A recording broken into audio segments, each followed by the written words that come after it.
nous sommes dans une ferme pédagogique près d'Oloron-Sainte-Marie, à Escou.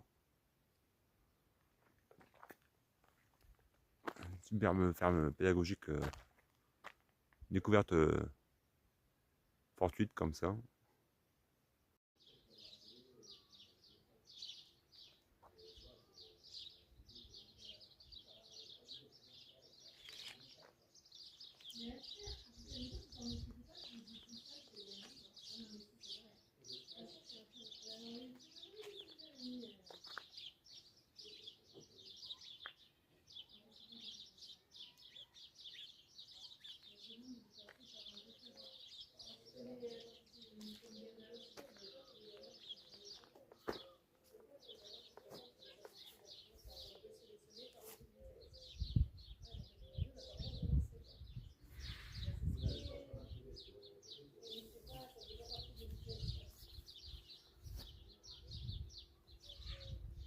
Bon, en tous les cas, si jamais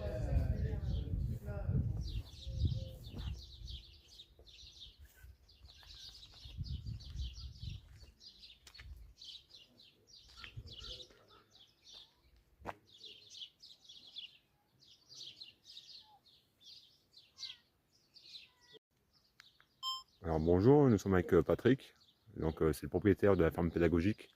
des plumes et des pattes. Voilà, donc là on est dans quel village là? Escout, le village des scouts. Donc on est À proche, 5 km d'Oloron, Sainte-Marie. d'accord, donc en pleine nature quoi, À l'est d'Oloron. d'accord. Donc là on est sur une propriété de combien d'hectares là? 40 hectares. 40 hectares, donc 20 hectares d'herbe Ouais. et 20 hectares de bois. Avec plein de milieux hyper diversifiés. Plein d'ambiances hyper diversifiées. d'accord. Donc de quoi se régaler. Quand il fait un peu frais, on a de quoi se mettre au soleil. Et quand il fait trop chaud, on a de quoi se mettre à l'ombre et circuler le long d'un petit ruisseau. D'accord. Donc là, tu es propriétaire de ce terrain, de cette ferme pédagogique depuis combien de Ah temps? ouais, c'est la 12e année là. J'attaque la 12e année. 12e année, donc j'ai acheté il y a 12 ans. Je me suis offert un cadeau extraordinaire. Qui me rend complètement heureux. Regardez comme c'est beau. Des tipis, des chalets qui abritent des animaux, donc plein d'hébergements un peu insolites, des cabanes suspendues, des chalets sur pilotis, des chalets de plein pied. Voilà, donc plein d'hébergements qui abritent tous les animaux de la ferme, un peu tous les animaux d'une ferme occidentale. Je veux vraiment rester dans l'esprit ferme. Je veux pas du tout que ça soit pas parc animalier. D'accord. Si vous voulez, je vous raconterai un peu l'histoire de la création, mais voilà, je veux vraiment que ça reste comme ça. Vas-y, hein. Oui, je suis animateur nature, je suis géologue de formation et pendant plus de 20 ans, j'ai fait des sorties scolaires, j'ai encadré des sorties scolaires sur cette thématique des sciences de la Terre et donc amoureux de la planète Terre. Et on se rend bien compte que la Terre, elle prend mal, elle prend cher. Et donc, bon, travailler sur la thématique de la planète, sur la géologie, c'est super, mais le monde agricole participe beaucoup à la dégradation de notre environnement. Et il y avait quelque chose à faire. Et je me dis, mais tiens, je vais essayer de travailler sur l'agroécologie. Et donc, j'achète cette ferme en essayant de montrer une agriculture un peu différente de ce qu'on nous propose de par ailleurs.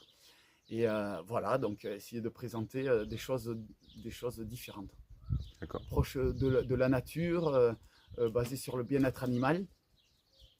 Et ça m'a permis de travailler, moi, sur des thématiques différentes que celles des sciences de la Terre. Donc, que ce soit la thématique du sol, la thématique de la biodiversité, plein de thématiques différentes. Donc, c'est pour moi, mes animations, ça m'a donné un bol d'air extraordinaire de parler en permanence de sciences de la Terre. Au bout de 20 ans, c'était devenu redondant. Là, cette ferme, c'est une bouffée d'oxygène, pour moi, quelque chose d'assez extraordinaire. Bon. Mais la ferme, tu l'avais achetée, elle était comme ça ou? Ah non, non, il y avait beaucoup d'herbes et pas beaucoup de bois. Et donc, du coup, j'ai rajouté pas mal d'arbres. Vous voyez tout ce qui est planté là. Et c'est des arbres qui ont poussé, qui ont 12 ans d'âge. Donc, D'accord. Donc, et tu as tout construit toi-même? ouais. Donc, j'essaye de m'amuser, ça me fait plaisir. Quand j'étais petit, je jouais au Lego. En étant plus grand, on joue avec des planches et des clous. Ouais, ça donne ça. D'accord. Et là, tu continues encore à construire? Ouais, j'aimerais bien continuer de faire avancer ce projet Hmm. avec quelques idées en tête. Vous voyez, il y a un coin tipi là-bas. Ça, c'est mon coin indien. Juste en contrebas, j'aimerais lancer un peu des parcs dans une thématique cow-boy. Peut-être avec un ranch, avec un saloon, quelque chose dans cet esprit-là. D'accord. Et donc là, tu as combien d'animaux?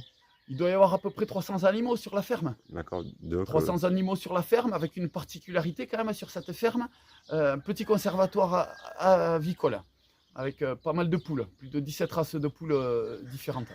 d'accord. Et donc, tu as des chèvres, tu as des poneys, Oui, des chèvres, des poneys, des ânes, des ânes, mules. les ânes et les poneys qui servent aussi aux balades. Oui, L'âne oui, aussi? quelques petites balades à D'accord. poney à faire. Donc sur le site, ben, je vous ai dit, c'est grand, il y a plus de 40 hectares. Mmh. Et sur ces 40 hectares, on a fait des pistes. Et donc il y a un parcours de plus de 4 km. D'accord. Donc 4 km dans des, comme je le disais en introduction, hein, des parties qui sont très diversifiées, donc des milieux très ouverts, Mmh. et puis des milieux plus confinés, un milieu en forêt un peu plus confiné. D'accord. Donc, c'est une très bonne ferme pédagogique pour les enfants. À partir de quel âge on peut y venir ici? Oh, j'ai des parents qui viennent avec des enfants vraiment en bas âge. Je crois que le plus jeune devait avoir une quinzaine de jours à peine. D'accord. Et ensuite, j'ai papy, mamie qui viennent me voir aussi. Donc, j'ai envie de dire, il n'y a pas d'âge pour visiter une ferme comme ça. D'accord. Et puis en plus, aujourd'hui, bon, c'est un temps un peu idéal, mais pour se promener, parce qu'il fait pas trop chaud et tout comme ça. Mais même quand il fait chaud, après, tu as quand même une terrasse ici avec des jeux assez ludiques. Oui, et puis une forêt pour se balader à l'ombre. Ah ouais. Voilà. Mais c'est un super site, hein. Et puis j'essaye d'orner tout ça avec pas mal de... Donc la végétation, j'en ai parlé, il y a pas mal de fruitiers et des roses. Je me Ouais. suis un peu amusé à planter, à faire des boutures de rosiers, et pour que ça agrémente le site. D'accord. Faire un site beau, que ça soit beau. Ouais.